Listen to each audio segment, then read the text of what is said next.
Hello students, my name is Ashima Gupta and I welcome you back to this amazing platform of Physics Wala.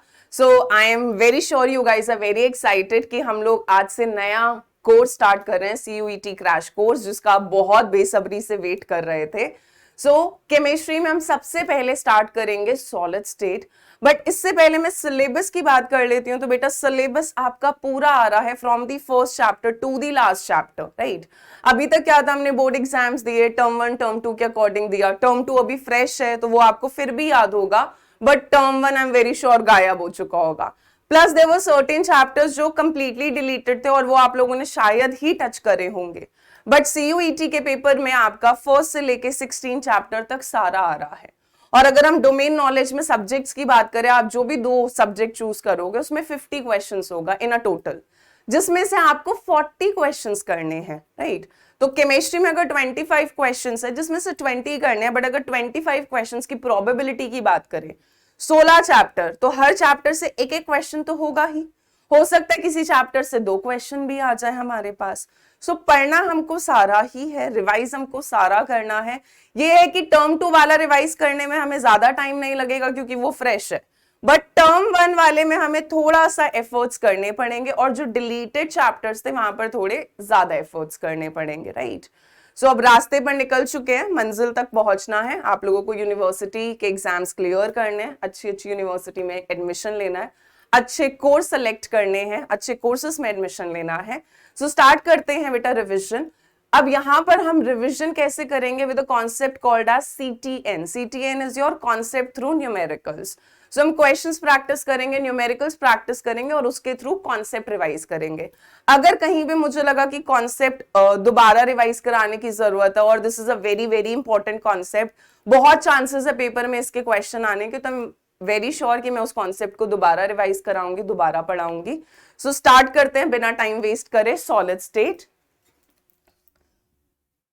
चलिए, solid state के अंदर बेटा सबसे पहले question की बात करते हैं. तो जो क्वेश्चंस का पैटर्न है वो जनरली चैप्टर के सीक्वेंस में ही रहेगा.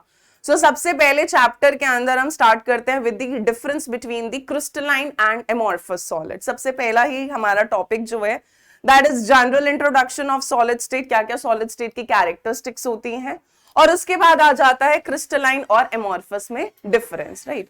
पहला क्वेश्चन क्या बोल रहा है, all the metallic elements like iron, copper, non metallic elements like sulphur, iodine and compounds like NaCl, ZnS form.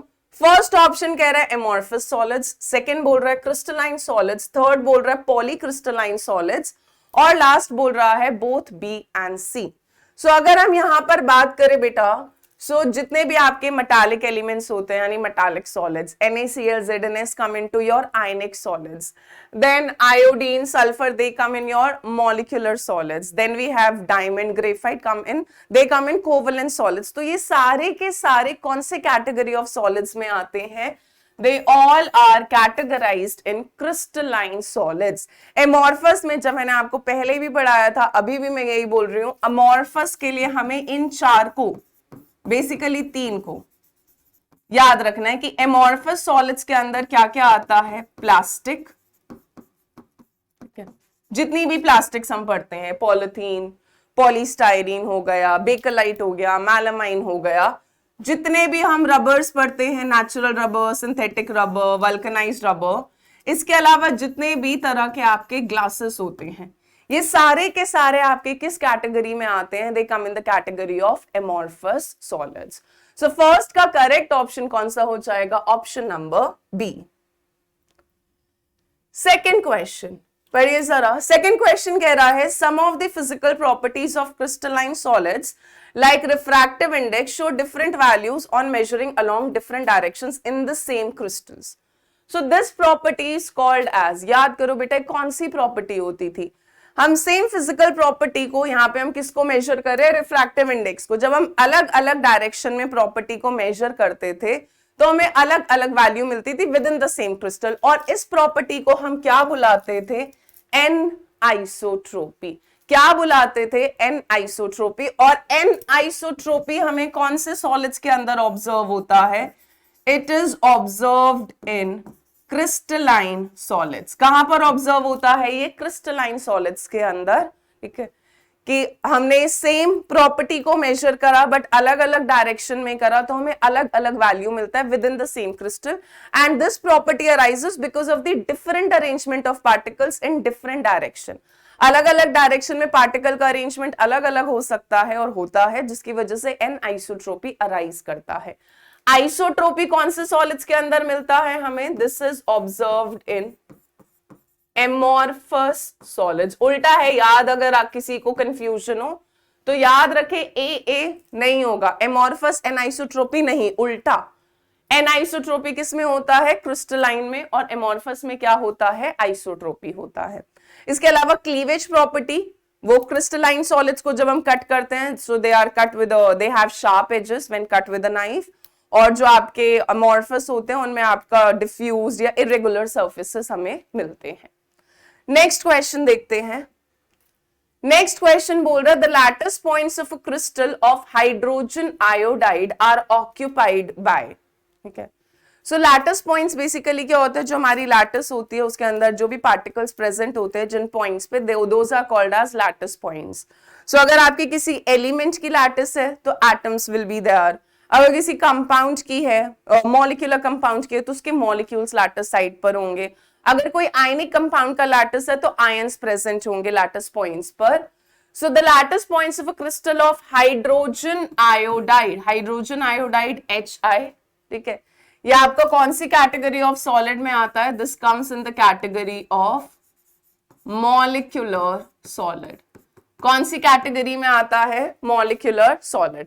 तो इसके अंदर जो लैटिस पॉइंट्स होंगे वो कौन ऑक्यूपाई कर रहा होगा? पहला ऑप्शन कह रहा है HI मॉलिक्यूल्स, सेकेंड कह रहा है H atoms and I atoms, H plus cation and I minus anion, ये तो पहले ही काट दूं, है ना। HI के अंदर H प्लस और I माइनस नहीं होगा, although it is a polar molecular solid, polarity होती है बट बहुत कम पोलैरिटी होती है, plus complete positive complete negative सिर्फ आयनिक कंपाउंड्स में आता है, पोलर कोवेलेंट कंपाउंड्स के अंदर पार्शियल चार्जेस होते हैं। नेक्स्ट बोल रहा है H2 molecules and I2 molecules. सो ध्यान से सोचिए भाई, HI अगर हमारे पास कंपाउंड है, ठीक है, सो यहां पर आपका जो लैटिस पॉइंट्स होंगे वो किसने ऑक्यूपाई कर रखे होंगे? HI मॉलिक्यूल्स ने, हाइड्रोजन आयोडाइड के मॉलिक्यूल्स ने, ठीक है।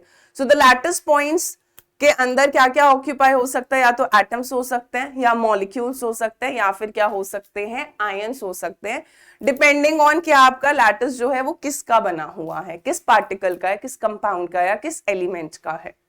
सो करेक्ट ऑप्शन हो जाएगा थर्ड का A। नेक्स्ट क्वेश्चन, अब यहां से हम थोड़ा सा आ रहे हैं बेटा जो हमारे क्रिस्टल सिस्टम्स थे। सो हमारे पास 7 क्रिस्टल सिस्टम्स हैं। 7 क्रिस्टल सिस्टम्स को याद करने के लिए मैंने आपको एक तरीका भी बताया था,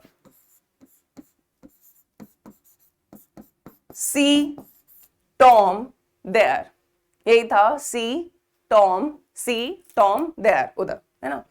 सो यहां पर हम क्या कर रहे हैं बेटा कि ये वाला जो क्वेश्चन है it is based on the example KNO3 CaCO3 CSO4 और CuSO4.5H2O कौन से क्रिस्टल सिस्टम को see. I will try to cover all the possible questions कि कहां से बन सकता है। एनसीईआरटी के अंदर हमें टेबल के अंदर एग्जाम्पल दे रखा है, and there could be chances कि हमसे इस तरह के क्वेश्चन पूछ ले, क्योंकि एमसीक्यू बेटा कहीं से भी बन सकता है, मतलब from any line of the NCERT they can ask you the MCQ. So example पे भी एक क्वेश्चन कवर कर लेते हैं, क्योंकि व्हाट इफ हमारे पास एग्जाम्पल पर क्वेश्चन आ गया, ठीक है। सो अगर हम बात करें पोटेशियम नाइट्रेट की, KNO3 की, सो this comes into the category of orthorhombic.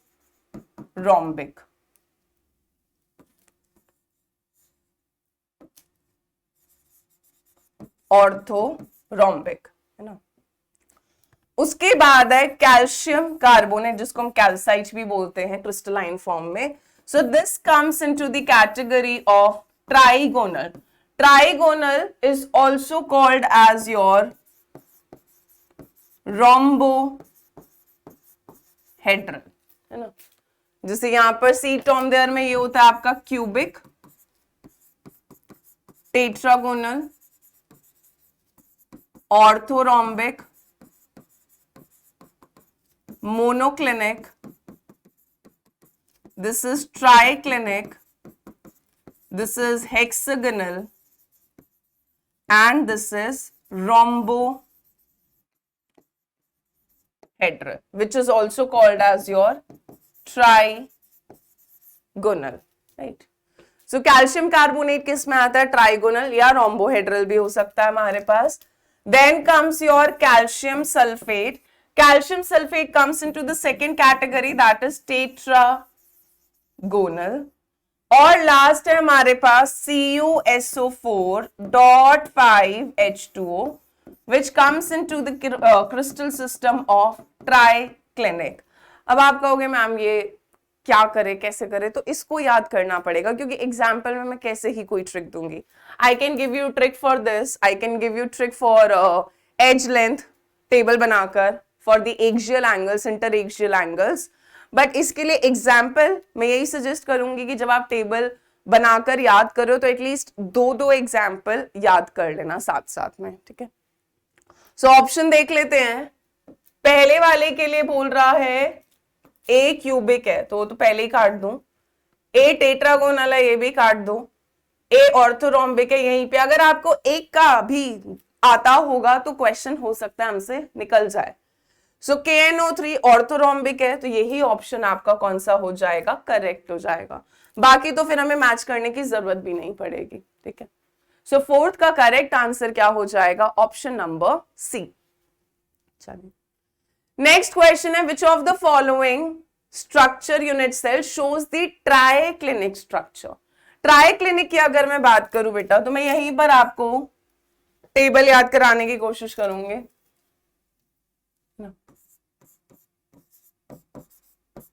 C Tom there, यही था. पीछे फुल फॉर्म कर लिए, cubic, tetragonal, orthorhombic, monoclinic, triclinic, hexagonal, rhombohedral. Edge length वगैरह कैसे याद करेंगे? देखिए, पहले वाले में A is equal to B is equal to C, last वाले में भी A is equal to B equal to C. Next आते हैं, A is equal to B but not equals to C. Second and second last बराबर होते हैं. A is equal to B not equals to C, ठीक है? Third वाले में देखिए जरा, यहां पर हो जाएगा A not equal to B not equal to C, A not equal to B not equals to C, A not equals to B not equals to C हो जाता है एज लेंथ में, ठीक है?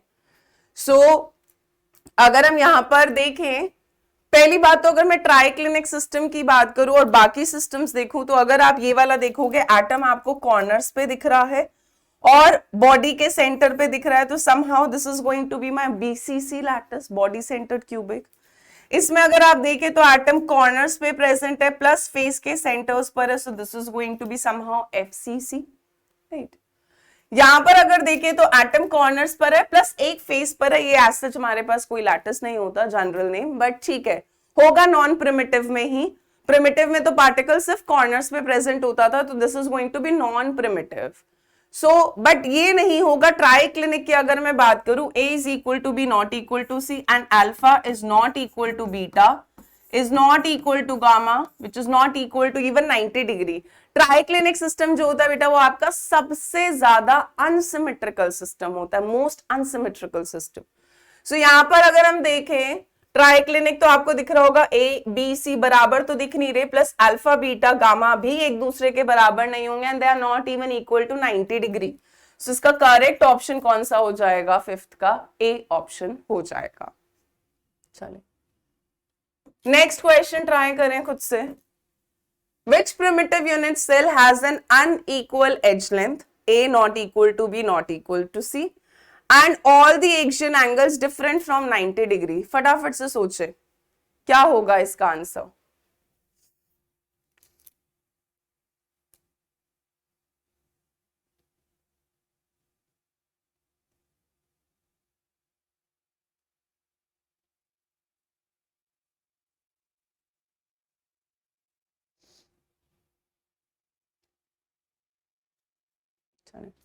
एज लेंथ का हमने पीछे ही table कर लिया था, तो अनइक्वल एज लेंथ हमारे पास इन तीन ऑप्शंस में था, या तो ऑर्थोरोम्बिक या मोनोक्लिनिक या ट्राइक्लिनिक, राइट?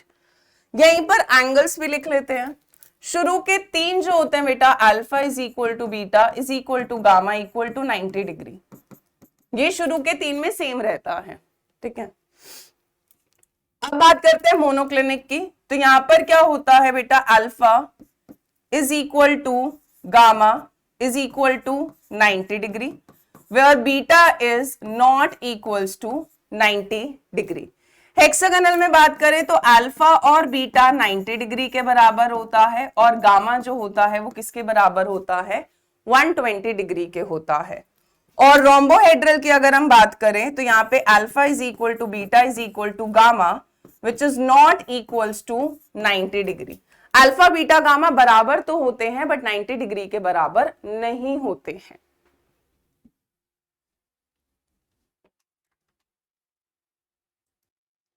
चलें, सो यहां पर हमने टेबल कंप्लीट कर लिया है। सो अब अगर हम ऑप्शन देखें नेक्स्ट क्वेश्चन में, एक जगह टेबल करवा दिया है तो बार बार रिपीट नहीं करेंगे।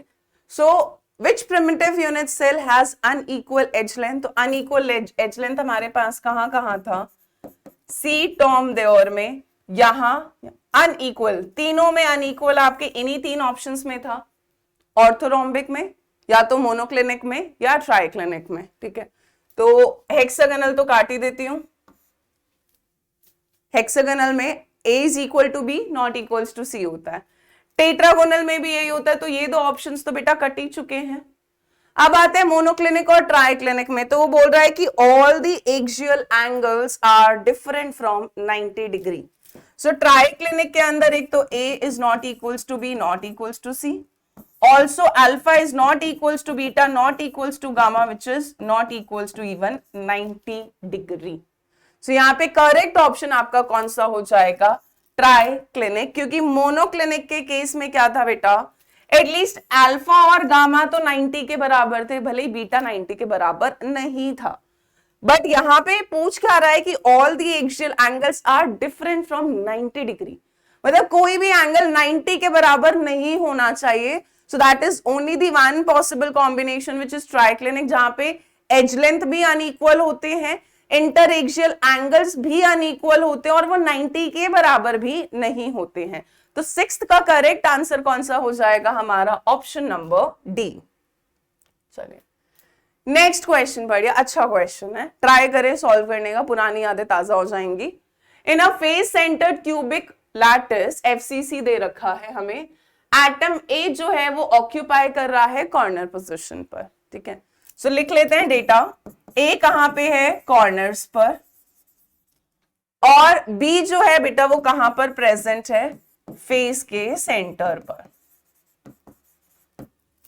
सवाल कह रहे one atom of B is missing from one of the face centred points, तो फॉर्मूला बताना है कंपाउंड का क्या होगा। अगर हम कॉर्नर्स की बात करें बेटा, तो कॉर्नर में हमारे पास कॉर्नर में कितने पॉइंट्स होते हैं, 8 पॉइंट्स होते हैं, तो 8 इंटू 1/8, तो ए तो हमारे पास 1 होगा, क्योंकि कॉर्नर वाले में कोई फर्क नहीं आ रहा, 8 कॉर्नर्स पे प्रेजेंट है, एक कॉर्नर से हमें 1/8 का कंट्रीब्यूशन मिलता है, तो 8 इंटू 1/8 यानी ए तो हमारे पास एक एटम प्रेजेंट होगा। फेस के सेंटर पे बेटा वैसे तो कितने पार्टिकल्स प्रेजेंट होते हैं, 6 फेसेस होते हैं, उनके सेंटर पे 6 पार्टिकल हो गया, वो बोल रहा है एक पार्टिकल मिसिंग है किसी भी फेस सेंटर्ड पॉइंट से, यानी 6 की बजाय अब आपके पास कितने पार्टिकल्स प्रेजेंट होंगे, 5, 6 में से एक मिसिंग है तो 5 होंगे। फेस सेंटर्ड पार्टिकल का बेटा कंट्रीब्यूशन कितना होता है, हाफ का होता है, याद करो, कॉर्नर्स का कंट्रीब्यूशन 1/8,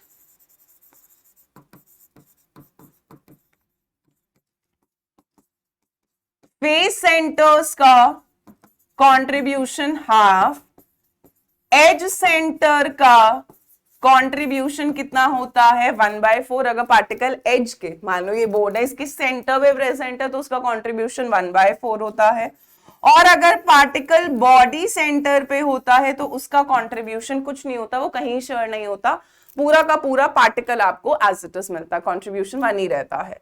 सो फेस सेंटर पे 6 की बजाय अब 5 पार्टिकल है, ठीक है। एक क्यूब के अंदर 8 कॉर्नर्स होते हैं, 6 फेसेस होते हैं, तो 6 फेस सेंटर होंगे। एज हमारे पास कितने होते हैं, 12 एजेस होते हैं और एक बॉडी का सेंटर होता है।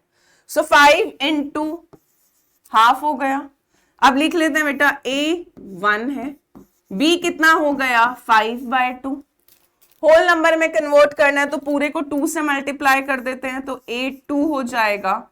इस पूरे को क्या करा हमने, किससे मल्टीप्लाई कर दिया 2 से।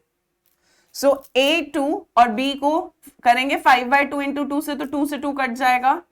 फॉर्मूला क्या आ जाएगा हमारे पास A2B5, और करेक्ट ऑप्शन आपको दिख चुका होगा ऑप्शन नंबर डी A2B5।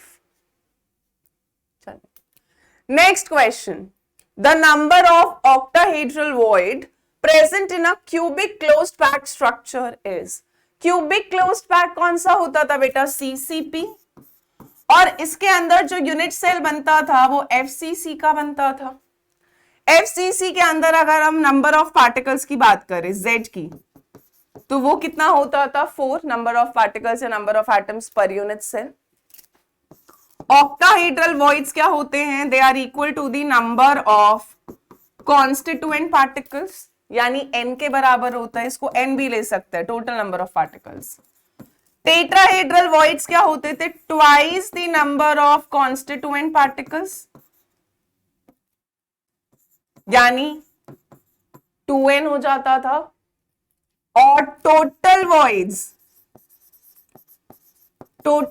क्या हो जाता था बेटा, n प्लस 2n, यानी क्या हो जाता था 3n, where n denotes the number of constituent particles.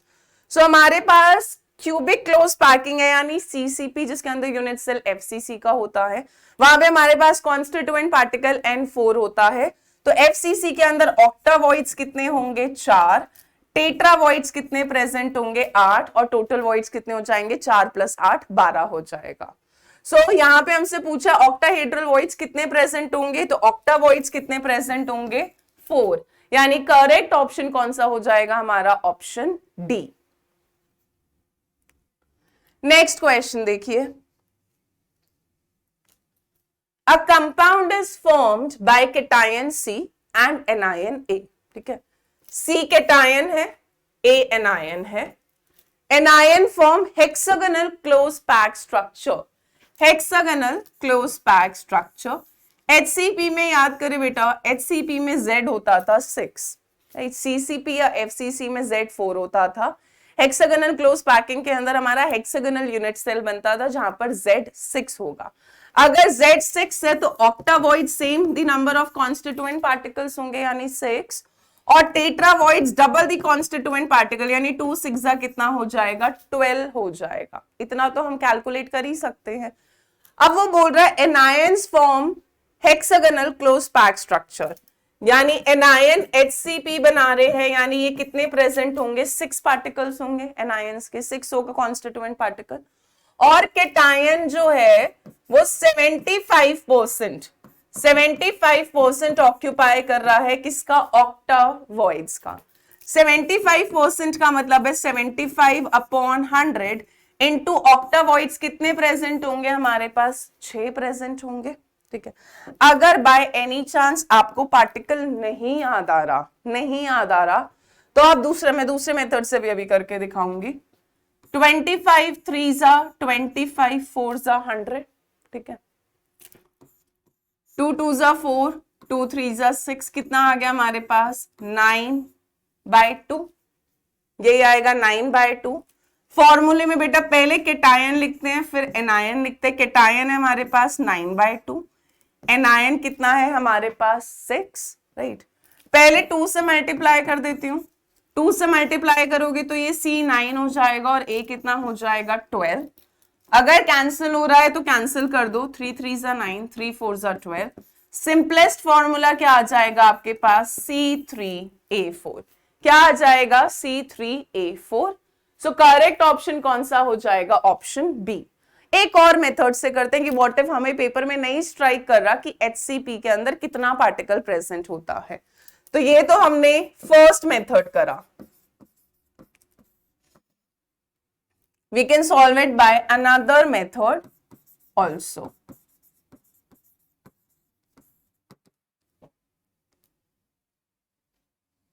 So HCP के अंदर लेट कर लेते हैं, जो Z है कॉन्स्टिट्यूएंट पार्टिकल वो X है। मुझे नहीं पता कि 6 होता है, 4 होता है, 2 होता है, 3 होता है, कितना होता है। बट मुझे इतना पता है कि जितना भी कॉन्स्टिट्यूएंट पार्टिकल होगा ऑक्टाहेड्रल वॉइड भी उतना ही होगा, इतना तो मानते हो। अब हमारे पास बोल रहा है एनायंस जो थे वो HCP बना रहे थे, यानी एनायंस के पार्टिकल X प्रेजेंट होंगे और केटायन के पार्टिकल 75% ऑफ ऑक्टावॉइड्स, यानी 75% ऑफ X हो गया। 25 3 25 4 3/4 X प्रेजेंट होगा केटायन, इतना हमें पता है। अब बस फॉर्मूला डिराइव कर लेंगे, cation is to anion. Cation हमारे पास कितना है 3/4 X और ये हो गया X, X से X कैंसिल कर दो, 4 से मल्टीप्लाई कर दो तो फॉर्मूला क्या आ जाएगा C3, ये तो 4 से 4 उड़ गया, और 4 तो फॉर्मूला क्या आ जाएगा C3H4। तो आपको जो आसान लगे, वैसे ज्यादातर स्टूडेंट्स को ये वाला आसान लगता है क्योंकि उनको पार्टिकल्स जनरली याद नहीं रहते। अगर याद है तो बहुत बढ़िया, ये वाला मेथड लगा लो। अगर नहीं याद तो हमें ये कॉन्सेप्ट पता है कि जितना भी कॉन्स्टिट्यूएंट पार्टिकल होगा ऑक्टावॉइड उतना होगा, टेट्रावॉइड उसका डबल होगा, 2x हो जाएगा। तो जितना है उसके अकॉर्डिंग हम सॉल्व कर लेंगे। चलिए नेक्स्ट क्वेश्चन देखिए, in a crystalline solid having formula XY2O4, XY2O4 हमें फॉर्मूला दे रखा है कंपाउंड का। डेटा देखते हैं क्या क्या बोल रहा है। बोल रहा है oxide ions are arranged in cubic close packing यानी FCC, while cations X are present in tetrahedral voids and cation Y are present in octahedral voids। हमें परसेंटेज ऑफ टेट्रावॉइड बताना है ऑक्यूपाइड बाय X। अगर बेटा ऑक्साइड आयन CCP या FCC बना रहा है यानी ऑक्साइड आयन कितने प्रेजेंट होंगे 4, जो मेरे फॉर्मूले में है भी। X टेट्रावॉइड ऑक्यूपाई कर रहा है यानी double of the constituent particle यानी टेट्रावॉइड्स 8 होंगे, तो X के 8 पार्टिकल्स होने चाहिए। Octavoid same as the constituent particle यानी 4 होगा, यानी Y के 4 एटम्स होने चाहिए आपके पास लैटिस के अंदर या यूनिट सेल के अंदर। अब यहां पर अगर आप ध्यान से देखें बेटा, X हमारे पास होना आइडियली 8 चाहिए, बट फॉर्मूले के अंदर हमारे पास एक ही X प्रेजेंट है, यानी percentage of tetravoids occupied by X is 1। 8 में से खाली एक ही X है फॉर्मूले के अंदर, जबकि होना कितना चाहिए था 8 into 100, यानी X ने टेट्रावॉइड्स का कितना परसेंटेज ऑक्यूपाई कर रखा है, खाली 12.5%। अगर X 8 होता पूरा का पूरा तो हम बोलते कि 100% ऑक्यूपाई। अगर यहीं पर आपसे Y का पूछ ले तो Y 4 होना चाहिए था बट 2 है, तो 50% Y ने ऑक्यूपाई कर रखा है, और X आइडियली होने चाहिए थे 8। X अगर टेट्रावॉइड्स में है तो it should be ideally 8, but फॉर्मूले के अंदर हमारे पास एक ही X प्रेजेंट है, यानी 8 में से खाली एक X ने टेट्रावॉइड ऑक्यूपाई कर रखा है, तो परसेंटेज कितना हो जाएगा 1/8 into 100 यानी 12.5%। और करेक्ट ऑप्शन कौन सा हो जाएगा हमारा, option number A। It's a good question, थोड़े डिफरेंट क्वेश्चंस कर रहे हैं ताकि सारे एंगल्स को टच कर सके इस चैप्टर के, और अगर इस तरह का क्वेश्चन पेपर में आए तो आपसे हो सके क्वेश्चन। नेक्स्ट क्वेश्चन देखते हैं, this I want all of you to try. अब इतने हमने फॉर्मूले के क्वेश्चंस कर लिए, so I am very sure you guys can do this question. Question क्या कह रहा है बेटा, element B form CCP structure. सबसे पहला काम होता है फटाफट से डेटा लिख लो, CCP या FCC।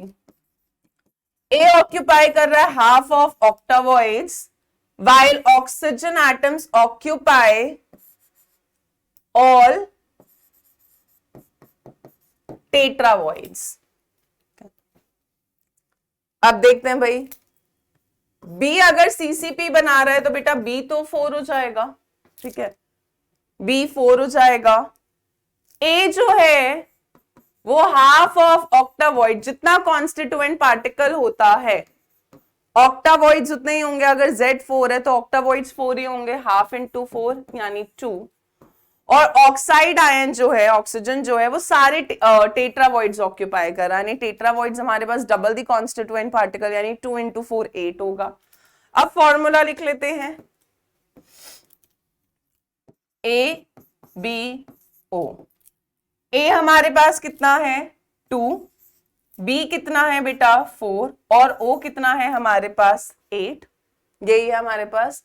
बी सीसीपी बना रहा है, ए ऑक्यूपाई कर रहा है हाफ ऑफ द ऑक्टावॉइड्स यानी हाफ इंटू 4 यानी 2, और ऑक्सीजन ऑक्यूपाई कर रहा है ऑल दी टेट्राहेड्रल वॉइड्स यानी 8। सिंप्लीफाई कर लेते हैं, ए 1 सा 2 सा 4 सा यानी ए बी 2 ओ 4। यही फॉर्मूला आएगा सिंपलेस्ट में। अगर कैंसिल हो सकता है तो कैंसिल करेंगे। ए बी 2 ओ 4 यानी करेक्ट ऑप्शन कौन सा हो जाएगा हमारा, ऑप्शन बी। नेक्स्ट क्वेश्चन देखते हैं। नेक्स्ट क्वेश्चन कह रहा है sodium metal crystallises in a body centred cubic lattice with a unit cell edge of 4.29 angstrom. The radius of sodium atom is approximately. So हमें उसने हिंट दे दिया कि जो सोडियम मेटल है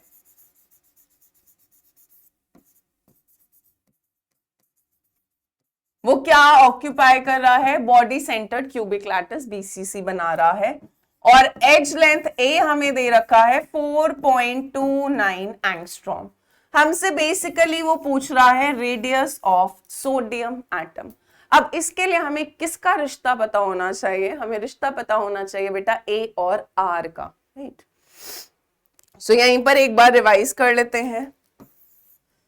सिंपल क्यूबिक एससी से डिनोट कर रही हूं, ए किसके बराबर होता है 2r के, ठीक है। एफसीसी फेस सेंटर क्यूबिक में ए किसके बराबर होता है बेटा 2√2r के, और बॉडी सेंटर्ड क्यूबिक के अंदर ए किसके बराबर होता है 4r/√3 के। किसके बराबर होता है 4r/√3। ए और आर का रिलेशन याद रखो, आर यहां से खुद कैलकुलेट हो जाता है। सो ए होता है 4r/√3।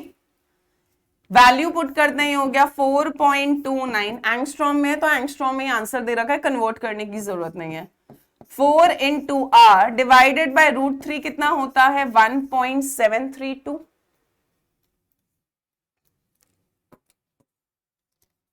तो आर हो जाएगा 4.29 इंटू 1.732 डिवाइडेड बाय 4, ठीक है। कैलकुलेशन तो आपको पेपर में करनी पड़ेगी, बट मैं कैलकुलेटर यूज कर लेती हूँ। I will do a little cheating. मैंने भी अपने टाइम पे यार कैलकुलेशंस तो करी ही हैं, बट अब जब लिबर्टी है हमें तो यूज करा जाएगा। सो ये 1.857 के अराउंड आ रहा है, जिसको हम अप्रोक्सीमेट कर सकते हैं टू 1.86 एंगस्ट्रॉम, ठीक है। सो करेक्ट आंसर कौन सा हो जाएगा, ऑप्शन नंबर ए। सो इसके लिए हमें ए और आर का रिलेशन याद होना चाहिए for simple cubic, for face centred cubic and for body centred cubic also, ठीक है। मैं यहीं पे बेटा कोऑर्डिनेशन नंबर भी लिख रही हूं, क्योंकि कोऑर्डिनेशन नंबर पे भी सवाल आ जाता है। सिंपल क्यूबिक में कोऑर्डिनेशन नंबर 6 होता है, एफसीसी के अंदर आपका 12 होता है, और बॉडी सेंटर्ड क्यूबिक में कोऑर्डिनेशन नंबर कितना होता है 8 होता है। इसके अलावा सिंपल क्यूबिक के अंदर Z की भी बात कर लेते हैं। Z क्या हो गया हमारा, नंबर ऑफ कॉन्स्टिट्यूएंट पार्टिकल्स, ठीक है। तो सिंपल क्यूबिक में 1 होता है 8 इंटू 1/8। एफसीसी में क्या होता है 8 इंटू 1/8 प्लस 6 इंटू हाफ यानी 1 + 3 4। बॉडी सेंटर में पार्टिकल कॉर्नर्स पे 8 इंटू 1/8 प्लस बॉडी के सेंटर पे 1, तो कितना हो जाएगा 2 कॉन्स्टिट्यूएंट पार्टिकल्स प्रेजेंट होते हैं। सो ये टेबल आपको आगे काफी काम आएगा, ये बार बार यूज होगा हमारे लिए। नेक्स्ट क्वेश्चन है, which of the following is correct order of packing efficiency. Packing efficiency के लिए अगर हम बात करें, सो सिंपल क्यूबिक में अगर बेटा मैं पैकिंग एफिशिएंसी की बात करूं तो वो कितना होता है 52.4%। बॉडी सेंटर्ड क्यूबिक में कितना होता है 68%। फेस सेंटर्ड क्यूबिक यानी एफसीसी में कितना होता है 74%, एफसीसी या सीसीपी, और एचसीपी में भी सेम होता है विद 74%, राइट। यहीं पर हम वॉइड का परसेंटेज भी निकाल लेते हैं, यानी अनऑक्यूपाइड स्पेस, जो स्पेस खाली रह गया। सो यहाँ पे कितना हो जाएगा 47.6%, 100 में से माइनस कर दो, यहाँ 32%, 26% एंड यहाँ पे भी कितना हो गया 26%। सो पैकिंग एफिशिएंसी आपको दिख रही होगी सबसे ज्यादा अगर हम बात करें तो इन दोनों में, और इन दोनों में बराबर होता है, यानी एचसीपी और एफसीसी बराबर होगा, जो हमारा ऑप्शन ए और डी दोनों में है। तो सी और बी तो पहले ही काट देते हैं। एचसीपी और एफसीसी में सबसे ज्यादा, उसके बाद बॉडी सेंटर्ड, उसके बाद सिंपल क्यूबिक। तो ऑप्शन देख लेते हैं, फर्स्ट ही होगा 74% दोनों में, उसके बाद 68% और सबसे कम 52.4%।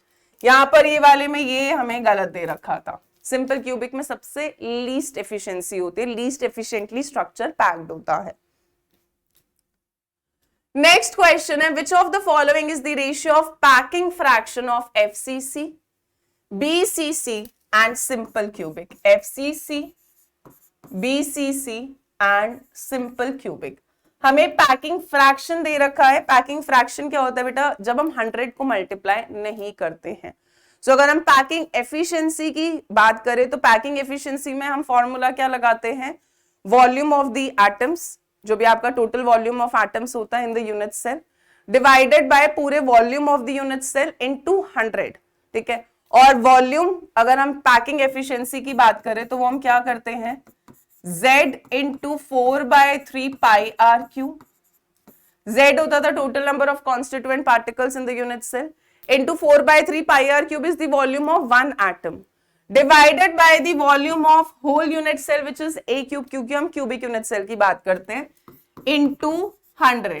पैकिंग फ्रैक्शन क्या हो जाएगा, फ्रैक्शन का मतलब है जब आप 100 से मल्टीप्लाई नहीं कर रहे हो, यानी Z into 4/3 pi r cube divided by a cube. सिर्फ इतना वाला फैक्टर है, 100 मल्टीप्लीकेशन में नहीं है। सो अगर हम एफसीसी की बात करें 74% है, 100 हटा दो तो कितना हो जाएगा 0.74 हो जाएगा। बीसीसी में कितना हो जाएगा 0.68 हो जाएगा, और सिंपल क्यूबिक में 52.4 था तो हम नियर अबाउट 0.52 ले लेते हैं। ठीक है, हमें रेशियो निकालना है। एक तरीका है, या तो सबसे स्मॉलेस्ट से डिवाइड कर दो या सबसे लार्जेस्ट से डिवाइड कर दो। ठीक है, मैं अगर सबसे स्मॉलेस्ट से डिवाइड करके दिखाऊं आपको, ध्यान से समझना,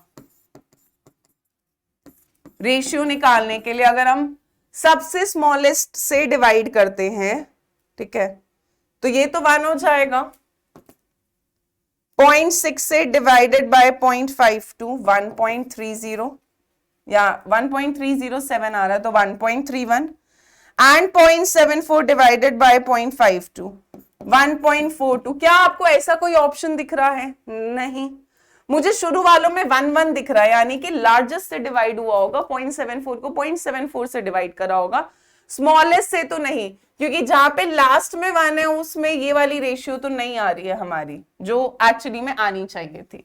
यानी यहाँ पे स्मॉलेस्ट से डिवाइड नहीं कर रखा, लार्जेस्ट से एक बार करके देख लेते हैं।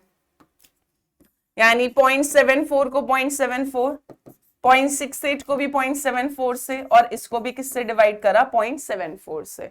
ठीक है, स्मॉलेस्ट से करके देखा, आंसर नहीं आया तो एक बार लार्जेस्ट से करके देख लेते हैं ऑप्शन के हिसाब से। ये तो 1 हो जाएगा, ये डिवाइड कर लेते हैं बेटा, 0.68 डिवाइडेड बाय 0.74, 0.918 आ रहा है तो राउंड ऑफ कर देते हैं 0.92। नेक्स्ट में है 0.52 डिवाइडेड बाय 0.74, दिस इज 0.70। क्या ऐसा ऑप्शन आपको कहीं पर दिख पा रहा है? बिल्कुल दिख रहा है, हमें सी ऑप्शन दिख रहा है। सो आपका करेक्ट ऑप्शन कौन सा हो जाएगा? सी। ठीक है, हमने स्मॉलेस्ट से भी करके देखा, अपना आंसर मैच नहीं करा तो हमने लार्जेस्ट से करके देख लिया। ठीक है, क्योंकि अगर लास्ट में 1 है तो स्मॉलेस्ट से डिवाइड करके, और अगर शुरुआत में 1 है यानी लार्जेस्ट से डिवाइड कर रखा है। लास्ट वाले में 1 अगर आ रहा तो हमने 0.52 से डिवाइड करो तो हमारा कोई ऑप्शन मैच नहीं हुआ, सो फिर लार्जेस्ट से करके देख लिया। सो करेक्ट ऑप्शन सी हो जाएगा। नेक्स्ट क्वेश्चन देखते हैं। A metal has BCC structure and the edge length. अब हिंट हमें क्या क्या दे रखा है क्वेश्चन के अंदर, गिवन है बीसीसी है, यानी अपना Z तो सीधा कितना हो जाएगा 2। एज लेंथ यानी A दे रखा है बेटा 3.04 एंगस्ट्रॉम। हमसे वॉल्यूम ऑफ यूनिट सेल पूछ रहा है, यूनिट सेल का वॉल्यूम पूछ रहा है इन सेंटीमीटर क्यूब। हमसे एटम्स का नहीं पूछा है, यूनिट सेल का पूछा है। तो वॉल्यूम ऑफ यूनिट सेल का फॉर्मूला क्या होता है बेटा A क्यूब। तो इसके लिए तो हमें इस डेटा की भी जरूरत नहीं थी, BCCZ is equal to 2, we do not even require that. So ए पहले हमें इसको सेंटीमीटर में करना पड़ेगा। तो 1 एंगस्ट्रॉम जो होता है दैट इज इक्वल टू 10 की पावर माइनस 10 मीटर। 1 मीटर में 100 सेंटीमीटर। 100 से मल्टीप्लाई करोगे तो कितना आ जाएगा 10 की पावर माइनस 8 सेंटीमीटर। यानी हो जाएगा 3.04 इंटू 10 की पावर माइनस 8 सेंटीमीटर, यही आएगा। तो वॉल्यूम ऑफ यूनिट सेल हो जाएगा 3.04 इंटू 10 की पावर माइनस 8 सेंटीमीटर का होल क्यूब। बाकी यार कैलकुलेशन है, 3 8 24, तो ये तो आ जाएगा माइनस 24 सेंटीमीटर क्यूब। मैं आई am very sorry but I have the privilege, आपके पास पेपर में नहीं होगा तो मैं फटाफट से कैलकुलेटर से कर देती हूँ। हो सकता है किसी बच्चे की कैलकुलेशन कैलकुलेटर से भी फास्ट हो। सो ये आएगा बेटा 28.09, स्टैंडर्ड में लिख लेते हैं। सो 2.809 को राउंड ऑफ कर देते हैं 81 इंटू 10 की पावर माइनस 23 सेंटीमीटर क्यूब। यानी करेक्ट ऑप्शन कौन सा हो जाएगा आपका, ऑप्शन नंबर बी। तो ये वाला डेटा हमारे लिए रिक्वायर्ड नहीं था, हमें सिर्फ एज लेंथ A की जरूरत थी to calculate the volume of unit cell. Next question देखते हैं 16th क्वेश्चन बोल रहा है an atom forms face centre cubic crystal system with density 8.9 gram per ml। 1 ml is equal to 1 centimetre cube. So 1 ml या 1 cc एक ही बात है। सो हमें डेंसिटी दे रखी है 8.92 ग्राम पर ml। हमारे को दे रखा है कि जो एटम है वो FCC फॉर्म कर रहा है यानी Z4 हो जाएगा। एज लेंथ दे रखा है 3.6 इंटू 10 की पावर माइनस 8 सेंटीमीटर। बहुत बढ़िया, कन्वर्ट करने की भी जरूरत नहीं है हमें एज लेंथ को। हमसे सवाल में पूछ रहा है एटम का मॉलिक्यूलर मास बताना है AMU में। पहले ग्राम में निकाल लेते हैं, जितना ग्राम में होगा उतना ही AMU में होगा, ठीक है। वो मोलर मास आएगा, हमें मॉलिक्यूलर मास बताना है। अब इसके लिए हमें डेंसिटी का फॉर्मूला याद होना चाहिए, Z इंटू M अपॉन में NA इंटू AQ। ये formula is another aspect of this chapter जहां से बहुत क्वेश्चंस आते हैं। सो डेंसिटी बेटा ग्राम पर cc, ग्राम पर ml या ग्राम पर सेंटीमीटर क्यूब में होना चाहिए। एवोगाड्रोस नंबर आपको पता ही है 6.022 या 6.023 इंटू 10 की पावर 23। ए यानी एज लेंथ आपका किस यूनिट में होना चाहिए, सेंटीमीटर में होना चाहिए। सवाल में दे रखा है, बढ़िया, नहीं दे रखा कन्वर्ट कर लो। अब वैल्यूज पुट करते हैं, ये हो गया 8.92 इज इक्वल टू Z हमारे को पता है FCC के अंदर 4 इंटू M अपॉन में Na हो गया 6.022 इंटू 10 की पावर 23 N2 में हो जाएगा 3.6 इंटू 10 की पावर माइनस 8 का होल क्यूब। यानी M हो जाएगा 8.92 इंटू 6.022 इंटू 10 की पावर 23। 3.6 का क्यूब लिख लेती हूं, माइनस 24 डिवाइडेड बाय 4। तो मोलर मास निकाल लेते हैं एक बार फटाफट से कैलकुलेट करके। 8.92 into 6.022 into 3.6 into 3.6 into 3.6 divided by 4। 626 आ रहा है बट आपका 10 की पावर माइनस 1 होगा यानी डिवाइड हो जाएगा, तो it is coming around to be 62.65 gram per mole to be have a precise answer 62.65। But ऐसा कोई, अब अगर मैं इसको नियर अबाउट अप्रोक्सीमेट करूं तो हमें मॉलिक्यूलर मास बताना है, तो वो हो जाएगा 63। मोलर मास हो जाएगा ग्राम पर मोल, ठीक है। इस 4 को थोड़ा उधर रख देते हैं,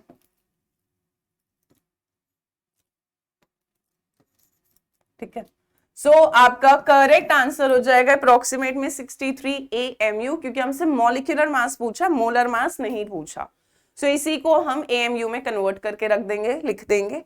सो it is going to be 63 AMU। Approximate है क्योंकि हो सकता है कैलकुलेशन इजी करने के लिए उन्होंने अप्रोक्सीमेट कर दिया हो, राइट। नेक्स्ट क्वेश्चन देखिए जरा, another very very good question. Iron exhibits BCC structure at room temperature, ठीक है। तो रूम टेम्परेचर पे RT पर आयरन जो है वो क्या एग्जिबिट कर रहा है बेटा, BCC structure. It transforms to FCC structure above 900 celsius, यानी अबव 900 सेल्सियस पर आयरन किस में ट्रांसफॉर्म हो रहा है, इनटू FCC स्ट्रक्चर।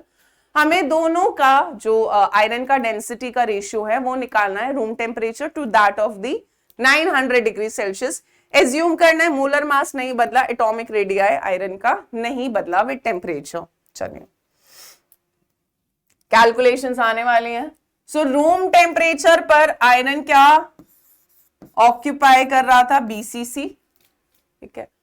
और 900 डिग्री सेल्सियस पर क्या एग्जिबिट कर रहा था, FCC, ठीक है। 25 डिग्री सेल्सियस और ये कौन से पे था, 900 डिग्री सेल्सियस पे, रूम टेम्परेचर पे 900। तो हमें इन दोनों डेंसिटी का रेशियो निकालना है।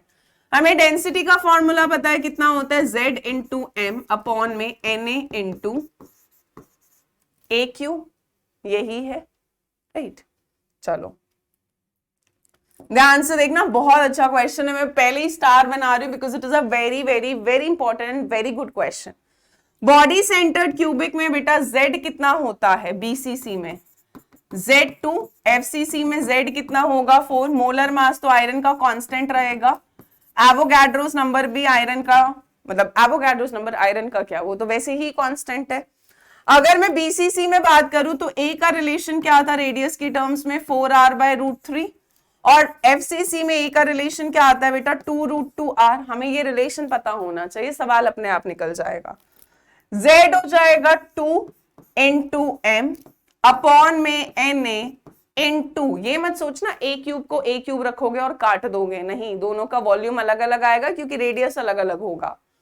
सो Na मतलब BCC के अंदर वॉल्यूम अलग आएगा, FCC में रेडियस वैसे R की मतलब R सेम रह रहा है बट वॉल्यूम में फर्क आएगा ऑफ द यूनिट सेल।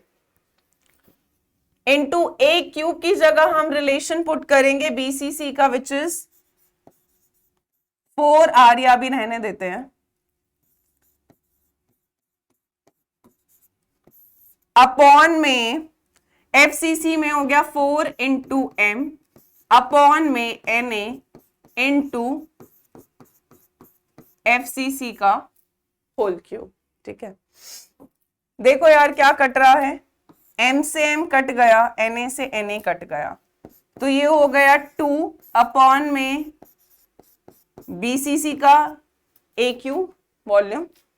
ये उल्टा हो जाएगा बेटा, तो ये ऊपर चला जाएगा AFCC का होल क्यूब डिवाइडेड बाय 4। यहां तक बात क्लियर है, 2 1s 2 2s। सो रेशियो क्या आ जाएगा, इधर आ गया 1/2 इंटू, ध्यान से देखना, FCC का वॉल्यूम कितना हो जाएगा, A किसके बराबर है, 2√2r के, तो ये हो जाएगा 2√2r का whole cube divided by BCC में 1/2 को बाहर लेकर आ गई हूं, अलग से लिख दिया। BCC के अंदर हमारे पास कितना है, 4r/√3, 4r/√3 का whole cube, 1/2 as it is रखते हैं, 2√2 का क्यूब करते हैं, 2 2s 4 2s 8, 2 का cube √2 into √2 into √2, so 2 2s 4 2s 8 2s 16 √2r cube divided by 4 4s 16 4s 64 r cube, ये हो गया ना 64 आर क्यू, और आपका डिवाइड में, तो ये ऊपर चला जाएगा, यानी √3 इंटू √3 हो जाएगा आपका 3√3। इतनी बात क्लियर है, 3√3 हो जाएगा। चलो 16 1s 16 4s 64, आर क्यूब से आर क्यूब चला गया, हमारे पास क्या बच रहा है 1/2 इंटू √2 इंटू 3√3 डिवाइडेड में क्या बच रहा है 4 बच रहा है हमारे पास। ठीक है, चलो अब देखो जरा क्या करेंगे, रैशनलाइज करेंगे। ऊपर नीचे बेटा √2 से मल्टीप्लाई कर दो।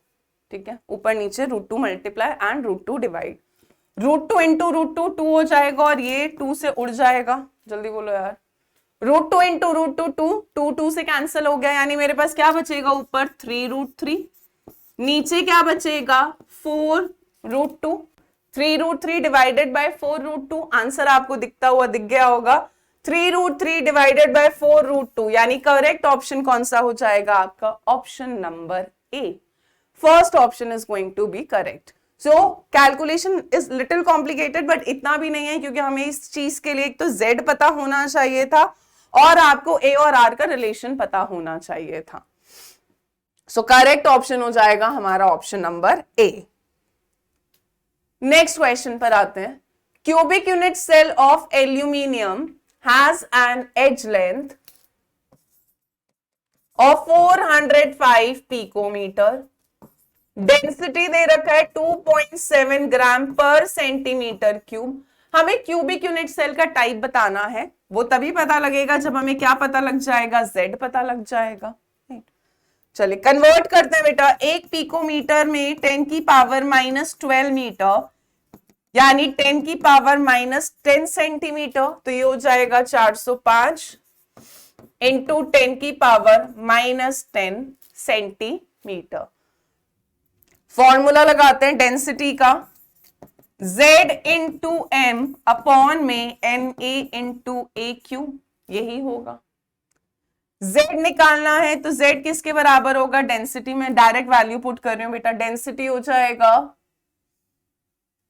2.7 इंटू NA हो गया 6.022 इंटू 10 की पावर 23, A हो गया 405 इंटू 10 की पावर -10 का whole cube divided by M, है ना। M एल्यूमिनियम का मोलर मास हमें कितना दे रखा है 27। ठीक है, ये हटाओगे इधर 10 लाओगे, ये पूरा कट जाएगा। सॉल्व करोगे तो Z नियर अबाउट आ जाएगा आपका 4, और अगर Z 4 आएगा तो आपका कौन सा लैटिस हो जाएगा, फेस सेंटर्ड यूनिट सेल। एक बार फिर भी I will check the calculation, ये ना हो कि मुझे लग रहा है और मैंने कर दिया। 405 405 405, ठीक है, नियर अबाउट 4 आएगा, सो आपका कौन सा हो जाएगा, फेस सेंटर्ड यूनिट सेल। चलिए नेक्स्ट पर चलते हैं क्वेश्चन पर। नेक्स्ट क्वेश्चन देखिए, नेक्स्ट कह रहा है volume occupied by single caesium chloride ion pair is 7.04 into 10 की पावर -23 सेंटीमीटर क्यूब। ठीक है, वॉल्यूम दे रखा है हमें। The smallest caesium internuclear distance is equal to the length of the side of the cube. ठीक है, जो स्मॉलेस्ट सीजियम का इंटरन्यूक्लियर डिस्टेंस है वो क्यूब की side length of the side यानी a के बराबर है। तो corresponding to volume of 1 cesium chloride ion pair, हमें smallest caesium to caesium internuclear distance निकालना है। बेसिकली हमें क्या कैलकुलेट करना है बेटा, A कैलकुलेट करना है, और हमें single caesium chloride ion pair का जो वॉल्यूम है वो दे रखा है। सो वॉल्यूम जो है सीजियम क्लोराइड आयन पेयर का वो A क्यूब के बराबर होगा, तो आपको बेसिकली A निकालना है। यानी वॉल्यूम दे रखा है 7.014 इंटू 10 की power -23 centimetre cube, which is equal to A cube. तो A किसके बराबर हो जाएगा बेटा, क्यूब रूट ऑफ 7.014 इंटू 10 की पावर -23। ठीक है, सॉल्व अगर आप करेंगे तो ये नियर अबाउट 4 इंटू 10 की पावर -8 सेंटीमीटर के अराउंड कहीं आएगा। ठीक है, ये बेसिकली 4.12 के अराउंड आएगा। ठीक है, सो सेंटीमीटर को एंगस्ट्रॉम में दे रखा है, सो ये नियर अबाउट आपका 4 एंगस्ट्रॉम होगा, क्योंकि 4.12 के नियर कोई नहीं है, तो 4.4 है, 4.3 है, 4.5 है, तो 4.12 को हम 4.3 तो राउंड ऑफ नहीं करेंगे। सो it is near about 4 angstrom. So correct option हो जाएगा आपका सी। सो आपको बेसिकली यहाँ पे क्यूब रूट लेना है, ठीक है। चलिए, calculation is always going to be your part. अगर मुझसे कहीं कैलकुलेशन में भूल चूक हो जाए तो माफ कर दीजिएगा, क्योंकि calculation is now your part. हम लोग तो वो करके निकल चुके हैं उस फेज से। अपने टाइम में हम भी लगे रहते थे मल्टीप्लाई डिवाइड करने में, साइड में रफ वर्क में, ठीक है। चलो, नेक्स्ट क्वेश्चन है, which kind of defect is given by the is shown by the given crystal. So अब डिफेक्ट्स पर थोड़ा सा आ जाते हैं यार, क्योंकि it is very important part of the chapter. So अगर आप यहाँ पर देखो K प्लस Cl माइनस का लैटिस है, यहाँ K प्लस मिसिंग है, यहाँ Cl माइनस, यहाँ K प्लस मिसिंग है, यहाँ Cl माइनस, यानी 2 K प्लस मिसिंग है और 2 Cl माइनस मिसिंग है। Equal number of cation and equal number of anion अगर मिसिंग है, मैंने आपको पहले भी याद करने का तरीका बताया था बेटा, this is going to be your Schottky defect. Schottky का मतलब है शूट कर दिया, इक्वल नंबर में केटायन एनायन को शूट कर दिया। फ्रैंकल कैसे याद करना है, फ्रैंक अंकल घूमने चले गए। फ्रैंक अंकल कौन, केटायन अपनी साइट को छोड़कर कहां चला जाता है, इंटरस्टिशियल साइट्स में चला जाता है। शॉर्ट की में डेंसिटी घट जाता है, क्योंकि केटायन एनायन इक्वल नंबर में मिसिंग हो जाते हैं, गायब हो जाते हैं। जबकि फ्रैंकल के अंदर डेंसिटी सेम रहती है, क्योंकि केटायन बस अपनी जगह छोड़कर इंटरस्टिशियल साइट में जाता है, बट लैटिस से कहीं बाहर नहीं जाता। सो यहां पर equal number of 2K plus and 2 Cl minus are missing, यानी equal number of cation and equal number of anions are missing। so यहां पर आपका कौन सा डिफेक्ट हो जाएगा, this is going to be your short key defect। so correct option कौन सा हो जाएगा आपका, option number A. Next question है, which of the following compounds is likely to show both Frankel and Schottky defects in its crystalline form। याद करिए बेटा, Schottky defect मिलता है हमें in those compounds which have higher coordination number, जैसे कि KCl हो गया, NaCl हो गया, सीजियम क्लोराइड हो गया। और Schottky defect और Frankel defect की अगर हम बात करें तो Frankel defect कहां पर मिलता था हमको, जहां पे लोअर कोऑर्डिनेशन नंबर होता था। सो हमने वहां पे भी करा था बेटा, AgBr जो होता है, AgBr सिल्वर की हेलाइड्स AgCl, AgI जनरली आपका क्या दिखाते हैं, फ्रैंकल डिफेक्ट दिखाते हैं, बट AgBr जो होता है it shows both Frenkel and Schottky defect, right? both Frankel and Schottky defect। सो करेक्ट ऑप्शन कौन सा हो जाएगा आपका, AgBr। KBr की बात करूं, KBr शो करेगा आपका हायर कोऑर्डिनेशन नंबर होता है, 6:6 का होता है, ये शो करेगा Schottky। सीजियम क्लोराइड भी हायर कोऑर्डिनेशन नंबर 8:8 का होता है, this is also gonna show Schottky। ZNS coordination number 4:4 low होता है, ये कौन सा शो करता है, Frenkel. AgBr shows both। So correct option कौन सा हो जाएगा आपका, ऑप्शन ए। नेक्स्ट आते हैं, electrical conductivity of semiconductors increases with increase in. So अगर हम सेमीकंडक्टर्स की बात करें तो इनकी मेटालिक मतलब इनकी जो कंडक्टिविटी होती है वो मेटल से, कंडक्टर से कम होती है और इंसुलेटर से ज्यादा होती है, ठीक है। अब जो सेमीकंडक्टर्स होते हैं ये भी दो तरह के होते हैं, इंट्रिंसिक और एक्सट्रिंसिक। इंट्रिंसिक सेमीकंडक्टर्स में जो कंडक्टिविटी होती है वो जनरली इंक्रीज करती है जब हम टेम्परेचर इंक्रीज करते हैं। एक्सट्रिंसिक में हम कंडक्टिविटी कैसे इंक्रीज करते हैं, बाय डोपिंग। डोपिंग का मतलब क्या होता है, जब हम एक्सटर्नली कोई एटम डाल देते हैं, या तो ग्रुप 13 का या ग्रुप 15 का इन ग्रुप 14 एलिमेंट्स, क्योंकि ग्रुप 14 वाले सेमीकंडक्टर्स बनाते हैं सिलिकॉन, जर्मेनियम। 13 वाला जब डोप कराते हैं तो पी टाइप बनता है, 15 वाला जब डोप कराते थे तो कौन सा टाइप बनता था, एन टाइप सेमीकंडक्टर बनता था। सो यहाँ पे बात कर रहे हैं electrical conductivity of semiconductor, it increases with increase in temperature. Temperature बढ़ाते हैं तो इलेक्ट्रॉन्स में एक्साइटेशन बढ़ता है, देयर आर चांसेस के इलेक्ट्रॉन्स आपके जंप कर सकते हैं in between the bands. Next question है, which of the following has the highest value of energy gap.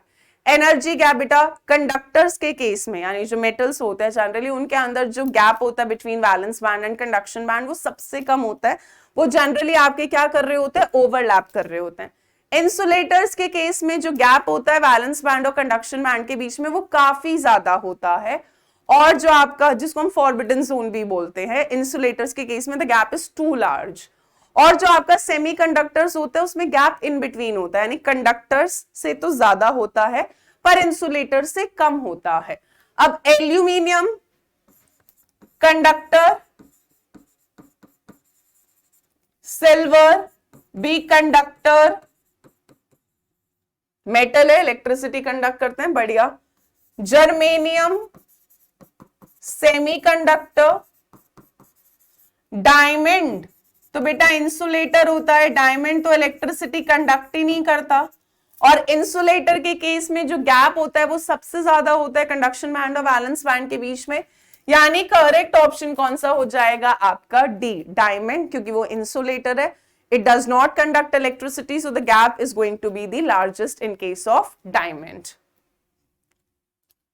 Next question है, which type of magnetic behavior is exhibited by Mg2Fe4? नहीं होगा, Mg2FeO4 होगा, इसको ठीक कर देता है।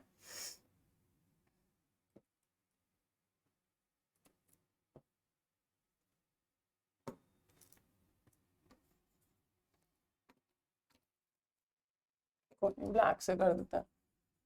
सो Mg2Fe4, ठीक है।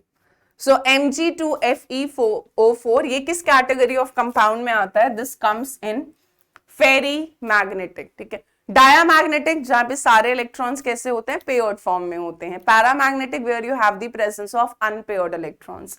फेरोमैग्नेटिक वो होते हैं जिनसे हमें स्ट्रॉन्ग मैग्नेट बनाने को स्ट्रॉन्ग मैग्नेट मिलती है, जहां पे आपके डोमेन्स अगर मैग्नेटिक फील्ड लगाया एक बार में जो अलाइन हुए, आप मैग्नेटिक फील्ड हटा भी दोगे तो भी वो उसी तरह से परमानेंटली अलाइन रहते हैं। एंटीफेरो में क्या होता था, इक्वल नंबर में ऑपोजिट स्पिन होते थे, जितना अपवर्ड उतना डाउनवर्ड जो मैग्नेटिक मोमेंट था वो कैंसिल आउट हो जाता है। फेरी में क्या होता है, ऑपोजिट में होते हैं बट अनइक्वल नंबर में होते हैं, जिसकी वजह से मैग्नेटिक मोमेंट कुछ ना कुछ तो आ जाता है। सो आपके जो स्पाइनल स्ट्रक्चर होते हैं जैसे Fe3O4 हो गया, Mg2O4 हो गया, ये आपके किस कैटेगरी में आते हैं, फेरी मैग्नेटिक में आते हैं। सो करेक्ट ऑप्शन हो जाएगा आपका ऑप्शन डी। चलो नेक्स्ट है, which one is a ferromagnetic compound? इनमें से कौन सा फेरोमैग्नेटिक है? तो एग्जाम्पल कर लेते हैं सारे। अगर हम MnO की बात करें तो this comes in anti ferro.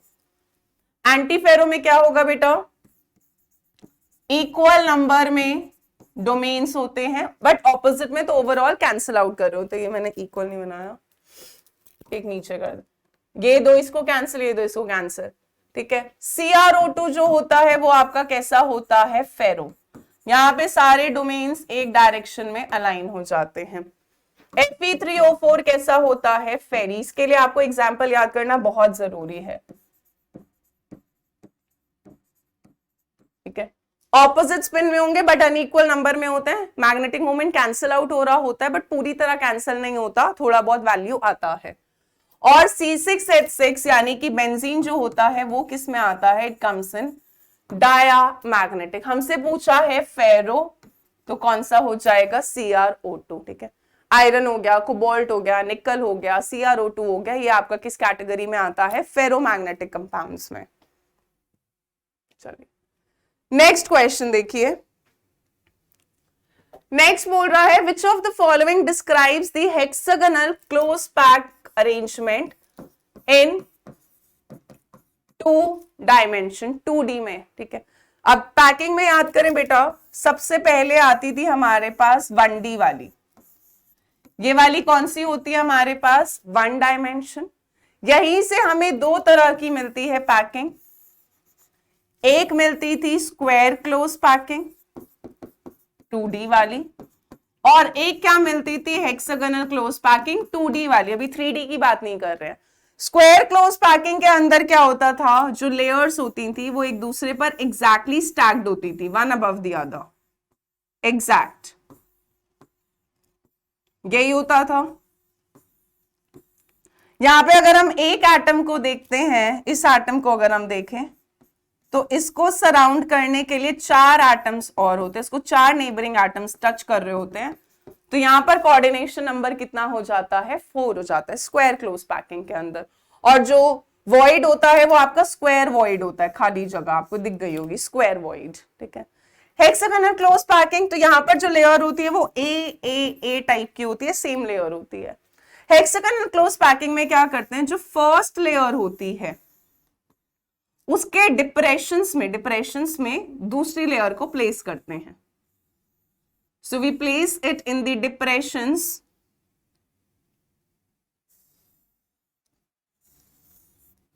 In the, फिर इस लेयर के डिप्रेशंस में इस तरीके से, ठीक है। सो यहां पर जब हम देखते हैं एक एटम को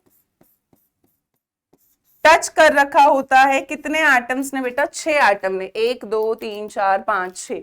सो यहां पर कोऑर्डिनेशन नंबर कितना हो जाता है, कोऑर्डिनेशन नंबर 6 होता है, ठीक है। 1D के अंदर एक एटम को 2 ने टच कर रखा होता है, तो यहां पर कोऑर्डिनेशन नंबर कितना होता है, 2 होता है, ठीक है। और यहां पर जो वॉइड्स बनता है वो ट्रायंगुलर वॉइड होता है, 2 तरह का बनता है, देखिए जरा, एक नीचे वाला और एक अपवर्ड पॉइंट करता हुआ। तो यहाँ पे ट्रायंगुलर वॉइड होता है, यहाँ पे जो लेयर होती है वो होती है ए, फिर बी, फिर ए, फिर बी, इस तरह से। तो ए बी टाइप हमें ढूंढना है, ए बी सी ए गलत, ए बी सी गलत, ए बी ए, ठीक है, ए बी नहीं, गलत। सो करेक्ट ऑप्शन कौन सा हो जाएगा आपका, option C. Next question, the correct order of packing efficiency in different types of unit cell is, packing efficiency पे बहुत बार क्वेश्चन आता है, मैंने भी 2-3 बार कवर कर लिया।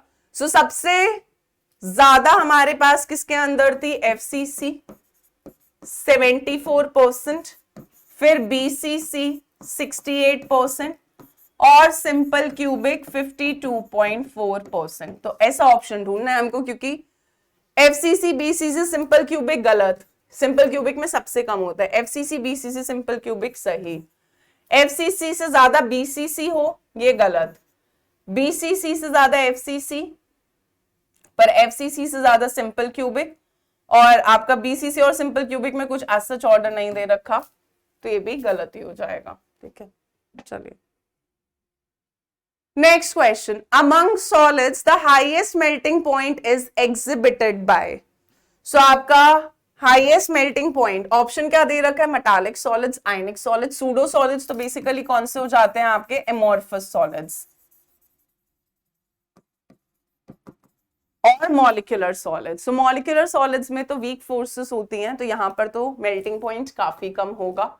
एमोर्फस सॉलिड्स के केस में सूडो सॉलिड्स, फॉल्स सॉलिड्स जो होते हैं, इस केस में तो आपका जो मेल्टिंग पॉइंट होता है वो वैसे भी शार्प नहीं होता, डिफ्यूज्ड मेल्टिंग पॉइंट होता है, they melt over a range of temperature. अब बात करते हैं metallic solids and ionic solids. तो आपका आयनिक सॉलिड्स के केस में मेल्टिंग पॉइंट काफी ज्यादा होता है because of the strong electrostatic force of attraction. Metals का भी high melting point, boiling point होता है, बट बहुत मतलब कुछ ही मेटल्स है जिनका बहुत extremely high melting point, boiling point होता है। बट अगर हम कंपेयर करें तो आयनिक सॉलिड्स जो होते हैं they generally have higher melting point because they have strong electrostatic force of attraction between the cation and the anion. Next question है, the number of unit cells that are present in a cube shaped ideal crystal of NaCl of mass 1 gram is. ठीक है, हमें unit sales बतानी है कितनी present होंगी 1 gram of NaCl crystal में which has a cube shaped ideal crystal, right. तो सबसे पहले बेटा नंबर ऑफ मॉलिक्यूल्स निकालेंगे, उसका फॉर्मूला क्या होता है, moles into Na, moles into Avogadro's number. ठीक है, मोल्स का फॉर्मूला क्या होता है, given mass upon molecular mass. हमें सोडियम क्लोराइड का कितना मास दे रखा है 1 ग्राम, डिवाइडेड बाय NaCl का यूनिट सेल का जो मास होगा NaCl का, खाली अगर हम बात करें मॉलिक्यूल का, आयनिक कंपाउंड का मास होगा तो 23 into 23 plus 35.5 will give you 58.5 into 6.022 into 10 की पावर 23। इतने मॉलिक्यूल्स हमारे पास प्रेजेंट है 1 ग्राम ऑफ NaCl के अंदर। हमें बताना है नंबर ऑफ यूनिट सेल्स कितने हैं। सो हमारे पास बेटा एक NaCl की, अगर मैं यूनिट सेल की बात करूं, एक NaCl की जो लैटिस होती है उनके अंदर 4 NaCl का यूनिट, मतलब 4 मॉलिक्यूल्स होते हैं NaCl के, ठीक है। सो 1 यूनिट सेल जो सबसे सिंपलेस्ट होती है उसके अंदर भी आपके पास 4, वी हैव 4 NaCl मॉलिक्यूल्स। जब हम यूनिट सेल का रिप्रेजेंटेशन करते हैं, NaCl का स्ट्रक्चर करते हैं, कोऑर्डिनेशन नंबर 6:6 होता है। बट अगर हम Z की बात करते हैं तो वहां पे हम NaCl होल 4 लिखते हैं, क्योंकि एक यूनिट सेल के अंदर 4 NaCl का मॉलिक्यूल होता है। उल्टा लिखेंगे बेटा, 4 NaCl मॉलिक्यूल्स, यूनिटरी मेथड लगाएंगे, they are present in 1 unit cell. यानी कि अगर आपके पास 6.022 इंटू 10 की पावर 23 इंटू 1/58.5, अगर आपके पास इतने मॉलिक्यूल्स प्रेजेंट है तो वो कितने यूनिट सेल में होंगे? 4 मॉलिक्यूल एक यूनिट सेल में, तो इतने मॉलिक्यूल कितने में हो जाएंगे? 1/4 इंटू 1/58.5 इंटू 6.022 इंटू 10 की पावर 23 यूनिट सेल्स। इतने ही होंगे। 4 मॉलिक्यूल NaCl के एक यूनिट सेल के अंदर प्रेजेंट है, तो इतने मॉलिक्यूल्स कितने यूनिट सेल में हो जाएंगे? 4 NaCl एक में, एक हो जाएगा 1/4 में, इतना मल्टीप्लाई, यूनिटरी मेथड लगाया है। आप सॉल्व करेंगे सो आंसर आएगा 2.57 इंटू 10 की power 21 unit cells. Again calculation your part.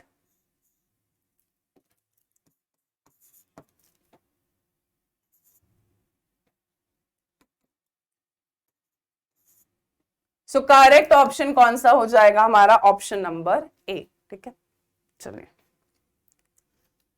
Next question. An ionic compound has a unit cell consisting of A ions at the corners. A corners पे present है और B ion जो है वो body के centre पे present है। हमें कंपाउंड का इंपेरिकल फॉर्मूला बताना है। ए अगर बेटा कॉर्नर्स पे प्रेजेंट है तो ए कितना हो जाएगा? 8 इंटू 1/8, यानी ए आयन 1 प्रेजेंट होगा फॉर्मूले के अंदर। बॉडी सेंटर पे बी प्रेजेंट है, वो तो पूरा एज इट इज होगा, कहीं कोई शेयरिंग नहीं हो रखी होगी। तो सिंपलेस्ट फॉर्मूला क्या आ जाएगा आपका? ए बी, ए का एक पार्टिकल होगा, बी का एक पार्टिकल होगा। सो करेक्ट ऑप्शन कौन सा हो जाएगा आपका? Option number D. So empirical formula is going to be A B. Next question देखिए, the total volume of atoms present in a face centred cubic unit cell of a metal is. हमें atoms का volume निकालना है। तो volume of one atom की बात कर रहे हैं, यूनिट सेल का वॉल्यूम तो एक क्यूब होता है। एक एटम का हम स्फेरिकल कंसिडर करते हैं तो एक एटम का वॉल्यूम कितना हो जाता है? 4/3 पाई आर क्यूब। क्योंकि FCC के अंदर बेटा कॉन्स्टिट्यूएंट पार्टिकल Z कितना होता है? 4 होता है ना। एक FCC के अंदर you have 4 atoms. So volume of atoms present in FCC कितना हो जाएगा? एक एटम का 4/3 पाई आर क्यूब है। FCC के अंदर 4 एटम्स प्रेजेंट है, एक का इतना है, तो 4 का कितना हो जाएगा? 4 इंटू 4/3 पाई आर क्यूब, यानी 16/3 pi r cube. Correct option कौन सा हो जाएगा आपका? Option D. Next question, the number of unit cells that are divided equally in a face centred cubic lattice will be. अब ये थोड़ा इमेजिनेशन का क्वेश्चन है। हमारे पास एक फेस सेंटर्ड यूनिट सेल दे रखा है। फेस सेंटर्ड में क्या होता है बेटा? पार्टिकल कहां कहां पे प्रेजेंट होता है? अगर हम फेस सेंटर्ड यूनिट सेल बनाएं,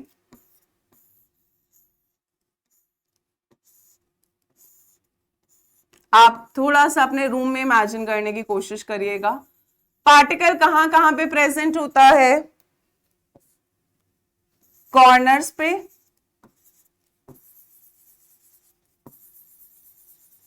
तो 8 तो हमारे पास कॉर्नर्स ऑक्यूपाइड होते हैं। इसके अलावा पार्टिकल और कहां पे प्रेजेंट होता है? फेस के सेंटर पे।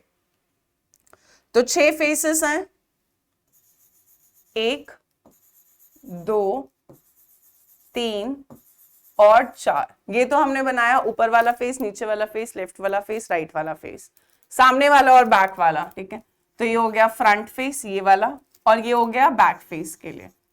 ठीक है, ये होता है हमारा। अब वो बोल रहा है अगर आप FCC को डिवाइड करते हो, ठीक है, so the number of unit cells that are divided equally in a face centre, यानी अगर देखो बेटा मैं FCC को अगर मैं ऐसे कट करूं तो मेरे पास इक्वल डिविजन आएगा। I will be having 4 atoms in the upper corner, 4 atoms in the नीचे वाले कॉर्नर पे, कॉर्नर्स पर होंगे। अगर हम ऐसे काट रहे हैं, ऊपर फेस पे होगा, नीचे फेस पर होगा, इधर वाले फेस में आधा आएगा, इधर वाले फेस में आधा आएगा, और ऐसे उधर वाले और उधर वाले, तो 2 हमें इक्वल मिलेंगे अगर हम ऐसे काटते हैं तो। ठीक है, ऐसे काटा।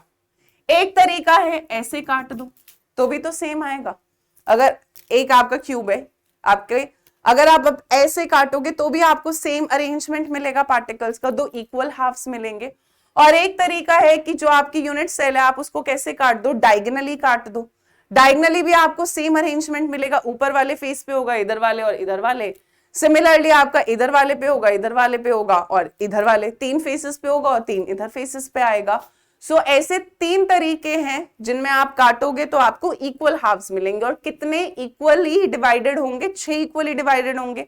एक बार ऐसे काटा, एक बार ऐसे काटा, और एक बार कैसे काटा आपने? डायगोनली काट दिया। कैसे काट दिया आपने? डायगोनली काट दिया। तो हमारे पास कितने इक्वल डिवाइड्स मिलेंगे? We are going to have 6 equal divides. 3 तरीकों से डिवाइड करेंगे। जब ऐसे डिवाइड करोगे 2 इक्वल हाफ, ऐसे डिवाइड करोगे 2 इक्वल हाफ, ऐसे काटोगे तो भी आपको क्या मिलेंगे? 2 इक्वल हाफ। तो टोटल हमें कितने मिलेंगे? 6 इक्वली डिवाइडेड मिलेंगे जब हम FCC को डिवाइड करेंगे। नेक्स्ट क्वेश्चन है, अ क्रिस्टलाइन सॉलिड, ऑप्शन बोल रहा है changes abruptly from solid to liquid when heated, has no definite melting point, ये तो काट ही देती हैं तो गलत है।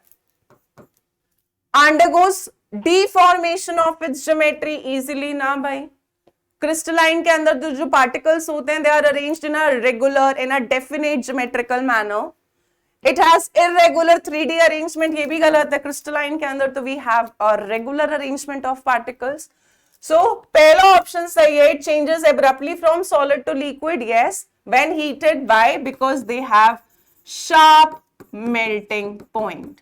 sharp melting point का मतलब ही यही है कि जैसे ही, मतलब अगर किसी का 130 डिग्री है, 129 के 129.5 तक भी वो सॉलिड रहेगा, जैसे 130 पहुंचेगा हीटिंग में थर्मोमीटर में, वो एकदम से सॉलिड से किस में कन्वर्ट हो जाता है? लिक्विड में कन्वर्ट हो जाता है।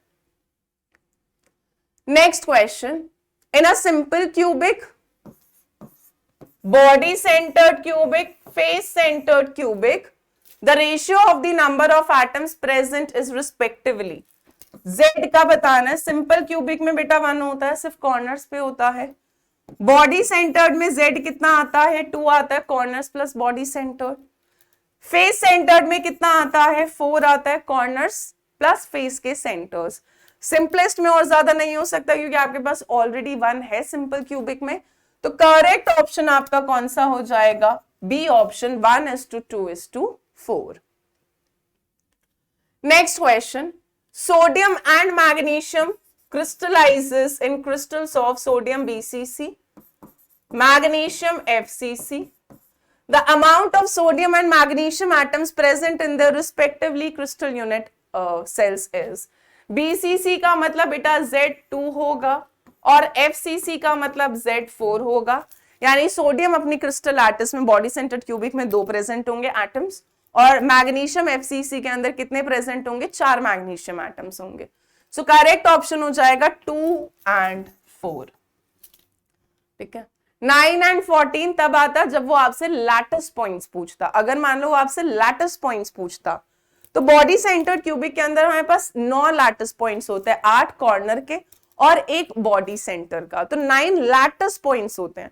ऐसे एफसीसी के अंदर 8 कॉर्नर्स पे और 6 फेस के सेंटर पे 8 + 6 14 वो लैटिस पॉइंट्स होते हैं। हमसे लैटिस पॉइंट नहीं पूछा सवाल के अंदर, हमसे एटम्स पूछे पर यूनिट सेल कितना होगा। चलिए नेक्स्ट है फेरस ऑक्साइड। तो फेरस ऑक्साइड का फॉर्मूला तो हमें पता है, FeO होगा। It has a cubic structure and each unit cell has edge length of 5 angstrom, यानी 5 × 10⁻⁻10 centimetre. Assuming the oxide density is 4 gram per centimetre cube. Oxide density मतलब ferrous oxide density हमें दे रखी है, कितनी दे रखी है, 4 ग्राम पर सेंटीमीटर क्यूब। हमें अमाउंट बताना है बेटा Fe2+ and O2- ions in each unit cell will be. तो बेसिकली हम Z निकालने, हमें पता लग जाएगा कितना FeO प्रेजेंट होगा। सो डेंसिटी का फॉर्मूला क्या था, Z × M अपॉन में Na × A³। 4 दे रखी है डेंसिटी, Z हमें निकालना है। FeO का मास कितना हो जाएगा, आयरन का होता है 56, ऑक्सीजन का होता है 16, या आ जाएगा 72 ग्राम पर मोल, यानी 72 6.022 × 10⁻23। A³ यहीं पे कर लेते बेटा, 5 × 5 = 25, 5 × 125 इनटू सॉरी 10⁻10 मीटर होता है, सेंटीमीटर में -8 हो जाएगा। ये हो जाएगा -8 का क्यूब, यानी -24 सेंटीमीटर क्यूब। सॉल्व करेंगे, Z निकालेंगे, 4 × 6.022 × 125, 23 - 24 10⁻⁻1 आ जाएगा, डिवाइडेड बाय 72। सॉल्व करेंगे, नियर अबाउट 4 आएगा आंसर। यानी कि हमारे पास FeO का जो यूनिट सेल है उसके अंदर हमारे पास 4 FeO मॉलिक्यूल्स है, यानी 4 फेरस आयंस होंगे और 4 आपके पास कौन से आयंस प्रेजेंट होंगे, ऑक्साइड आयंस प्रेजेंट होंगे। मैं एक बार और कैलकुलेशन चेक कर लेती हूं कि ये ना हो कैलकुलेशन में कुछ गड़बड़ हो जाए। 4 × 6.022 × 125 डिवाइडेड बाय 72। एक सेकेंड,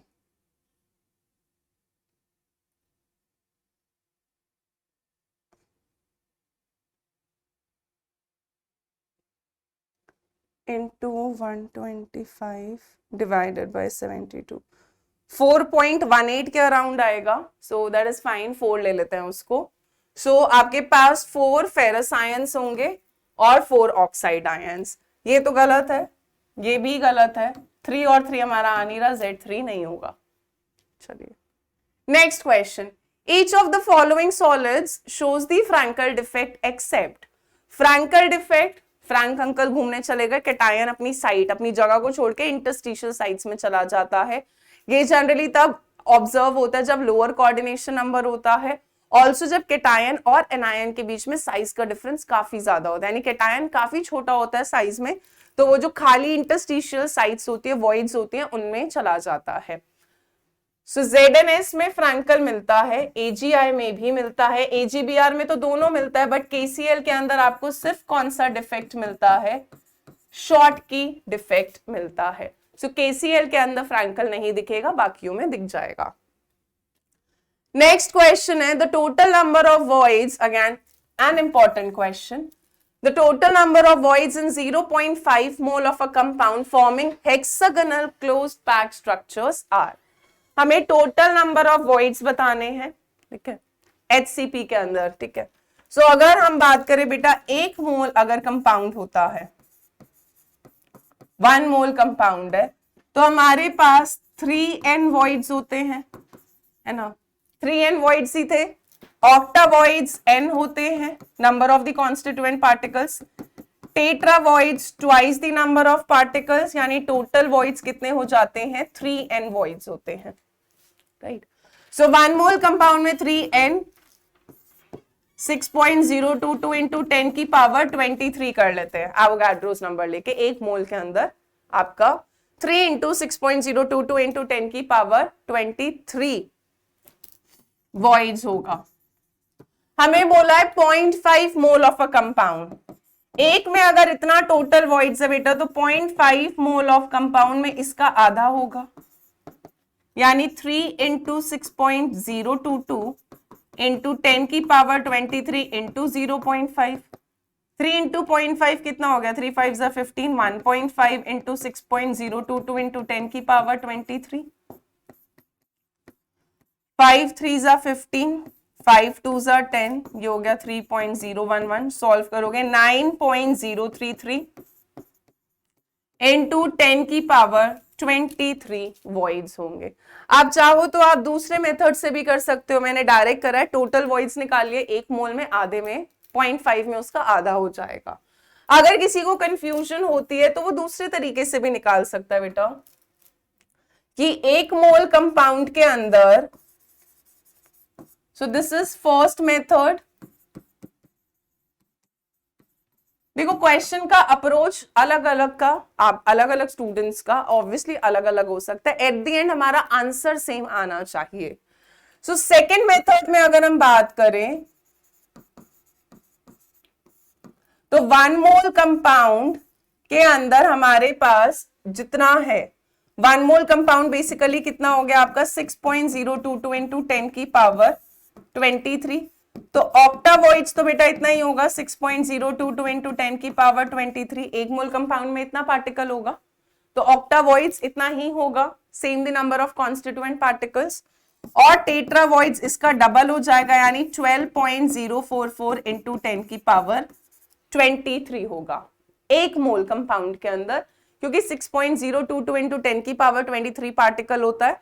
तो octavoid will be same the constituent particle, tetravoid will be double the constituent particle 1 मोल के अंदर। अब अगर हम 0.5 मोल कंपाउंड की बात करें, 0.5 का मतलब है कितना पार्टिकल प्रेजेंट होगा, 3.011 इंटू 10 की पावर 3 पार्टिकल्स होंगे। Octavoid will be same the number of constituent particle, 3.011 into 10 की power 23.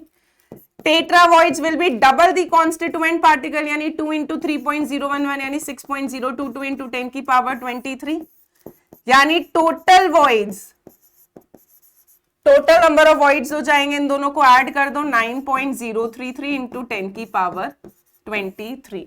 आपको जिस भी मेथड से आसान लगे आप उस मेथड से कर लो, एट द एंड हमारा आंसर सही आना चाहिए।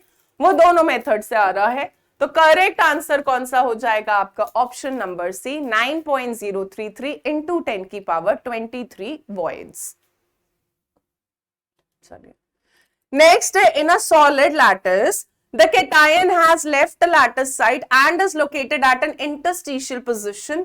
The lattice defect is, अगर cation अपनी जगह छोड़कर किसी इंटरस्टिशियल साइट में चला जाए तो उस डिफेक्ट को क्या बुलाते हैं बेटा, फ्रैंकल डिफेक्ट। ठीक है, Schottky equal number of cations and anions are missing. So Frenkel और शॉर्ट की आपका दोनों आयनिक कंपाउंड्स के अंदर लगता है जब आपके पास केटायंस और एनायंस प्रेजेंट होते हैं। ठीक है, चलिए नेक्स्ट है, which of the following is not a characteristic of a crystalline solid.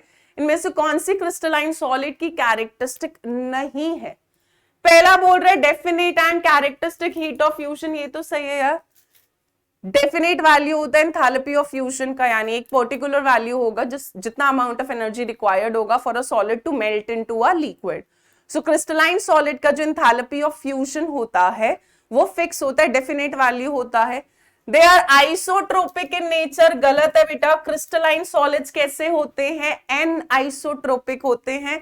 Same physical property को अलग अलग डायरेक्शन में मेजर करते हैं तो डिफरेंट वैल्यूज मिलती हैं।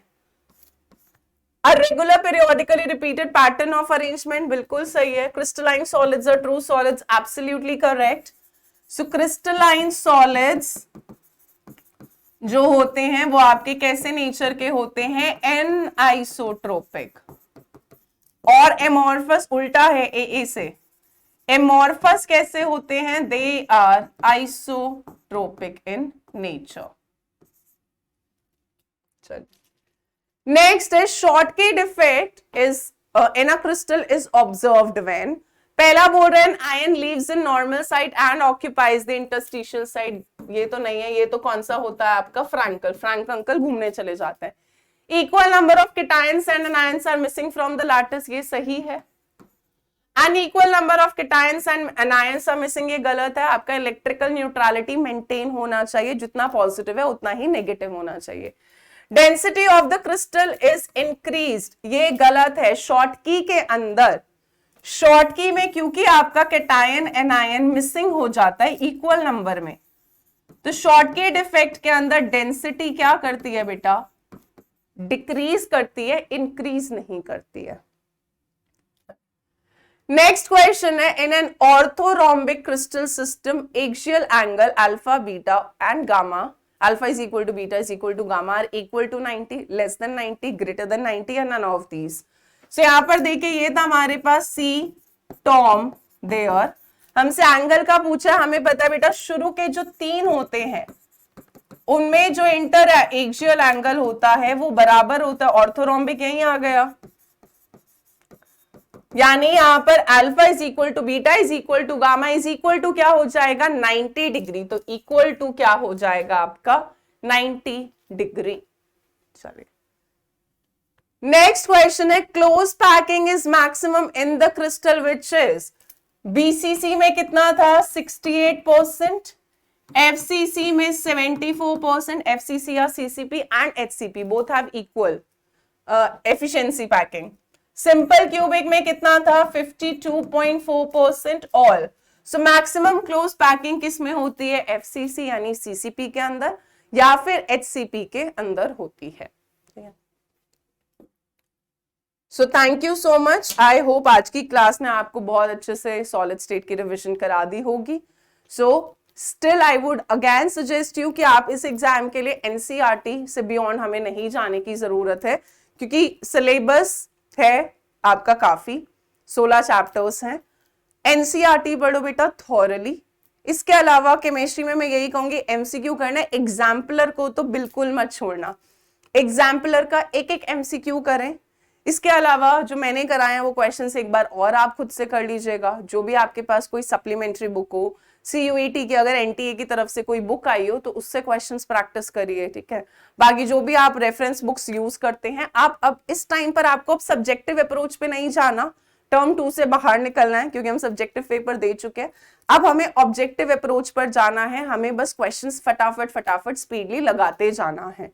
सो स्पीड से क्वेश्चंस करने हैं, उसके लिए आपके कॉन्सेप्ट, आपकी थ्योरी थॉरली क्लियर होनी चाहिए, क्योंकि ऑब्जेक्टिव के लिए भी थ्योरी पार्ट तो आपको आना चाहिए, क्योंकि एमसीक्यू कहीं से भी बन सकता है। सो NCERT again line by line पढ़िए। एनसीईआरटी में बैक एक्सरसाइज सब्जेक्टिव है तो वो करने की जरूरत नहीं है, एग्जाम्पलर करो, एमसीक्यूज करो, अच्छे से पढ़ो। I will see you in the next class. Thank you so much, bye bye guys, take care.